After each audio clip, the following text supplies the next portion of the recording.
Now, if y'all haven't checked out Minty's Comedic Arts channel, you probably should, because it's way better than ours. It sure as hell has better production value. But we did decide to steal one of his ideas. By steal, I mean borrow. Please don't sue us. Anyway, he has a little series where he displays, shows, and talks about memorabilia. And we decided, hell, that's a good way to make use of the countless amounts of garbage we bought and just sitting there rotting on shelves. Plus, we got to fill in the video quota, so that's a thing. But anyway, I'm Ahab, and this is my Stephen King collection. Movies, music, story times, all kinds of shit for you. Everything goes in its house and out from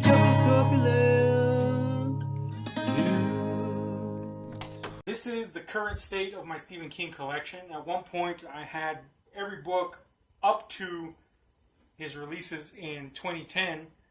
But after my arrest, a lot of those books were taken away. A lot of original hardcovers and first printings. So I've had to rebuild it ever since. It's still not complete. But that's because the motherfucker keeps writing 10 billion books per year.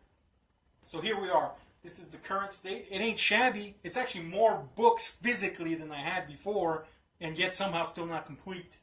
But there are some things that I hold and prize did remain, and I found some new treasures in the mix. And since there's been an influx of Stephen King stuff, I've gotten some new treasures. So we're gonna point out a few of these. The first one I'd like to point out is Cycle of the Werewolf, which is a book that was actually originally supposed to be a calendar, and it's not a great story. In fact, Silver Bullet, the movie that was based on this, probably did the story better. But it is a hard book to find because it goes in and out of print, from the publisher. And this one I got in the early '90s, and still in pretty good condition. So it's just something that I hold dear because it's just on how rare it is to find a good copy, especially an early copy. And, it was written for a calendar, for crap's sake, so it's not fantastic. But it does have pretty neat art from Bernie Wrightson in it, and it's just a short little werewolf story. A rarity in itself for Stephen King. And here's this Creep Show. Now, they've recently reprinted this comic book adaptation of the movie, but this one I've had since childhood, and it's still with me and still in decent condition. And I don't know, I don't think it's a first printing, but it is the one that I had from youth, so I do hold it to heart quite well. And then, I'm kind of proud that I took care of my shit when I was a kid. A lot of people don't do that when they're kids. They use it as toilet paper, basically. So that's something that I hold near and dear. But probably the thing that I love the most in my Stephen King collection is the thing that looks the worst in it. And I'm going to get right here real quick. And that is this copy of Salem's Lot. It is one of the first runs of paperbacks they did. But the reason is, you could see it's in terrible condition. But this was the first Stephen King book I ever owned. And it was given to me by my mentor. I did a video on him. He died tragically. In other words, he killed himself. But yeah, man, he gave this to me on my birthday. It was the first Stephen King book I read, and I've held it near and dear to me for that reason and for the reason of who gave it to me. And it's still around, man. It's falling apart. It's chipping everywhere. To breathe on it is dangerous. It's a little mummy of a book, but it's still around. And I won't be reading this specific copy anytime soon because it might just literally disintegrate. But there it is. But yeah, man, there's a lot of this is my most recent acquisition, or rather, it was a gift, and that is, of course, the Pennywise figure from the new movie. Pretty awesome. Now I just need to find the one from the miniseries. But there it is. This skull is actually Stephen King's skull. Yeah. I killed him. I'm on the camera, by the way. Yeah. Because you can't tell by the Parkinson's. Here, of course, is the entire Dark Tower collection with the Keyhole series. The only one missing is the Dark Tower 4, which I had, and that's the only book from that series that the cops took. Why? I don't know, but it's also the rarest book because another company owns the rights to it. So to find a hardcover copy, you have to pay, 80, 90 for a decent condition one. Much more of it's in new condition. So that sucks. So I'm stuck with the non-revised version. So thanks, cops. This is another cool little release that came out in the late 2000s. Stephen King Illustrated Companion. And it basically takes you through his entire career. But it has pretty awesome replicas of like this newsletter he made as a kid, and you can take out the replicas and look through them. It has contracts, scripts that he wrote, just replicas of all this momentous occasions in Stephen King's career, along with a history of an entire bibliography and of the man himself. Pretty awesome, man. And it was relatively cheap when I bought it, so it was a win. It's just one of those things that you look back and you can get an insight into the person and the author on this occasion. So that's a favorite of mine. Now I am also having to rebuild my movie collection of works based on Stephen King books, because they pretty much devoured that as well. So I've been focusing on Blu-rays because, that's the thing, although apparently that's now not the thing. Now it's 4 billion K. Next, we're going to just project it onto space. But in the meantime, I've kind of prioritized certain, movies because, let's face it, a lot of the adaptations haven't been fantastic. But, I've focused on getting ones that I know I absolutely love and that are great and that have been handy and at a fair price. So there's this great cover of Carrie there, the original, of course.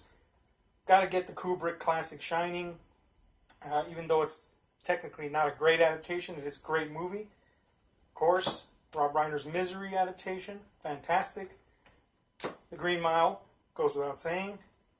Tobe Hooper's Salem's Lot adaptation. The miniseries of It. John Carpenter's adaptation of Christine. Stephen King's Cat's Eye, which is an anthology. And, this one was cheap, so, so that's a thing. But the Check new your Dollar Carrie. Generals. Yeah, Dollar General, thank you. So that's what I got so far as the trying to rebuild my film collection. Now, I also like to collect softcover versions of the books because, one, they're easy to read in bed, and two, sometimes the artwork alone, tied in with what I feel about the book, is reason enough to collect them. And here's some of my favorite soft covers.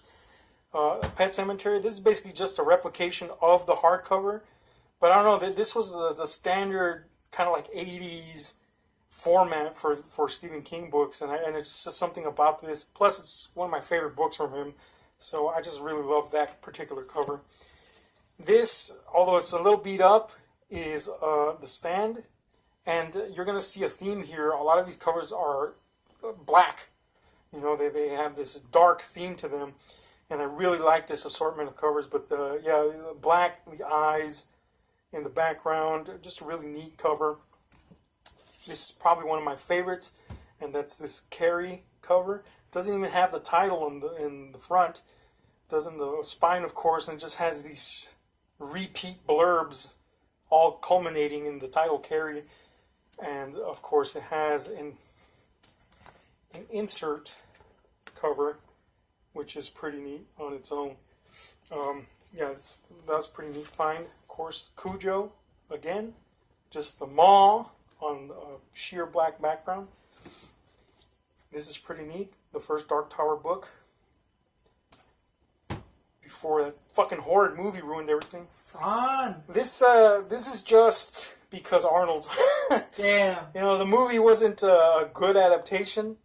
But, it's Arnold on the fucking Stephen King cover. I'm not gonna lie, that's probably my favorite cover. I mean, look at that. Look at that suit. The Dead Zone, of course. Again, the all-black theme.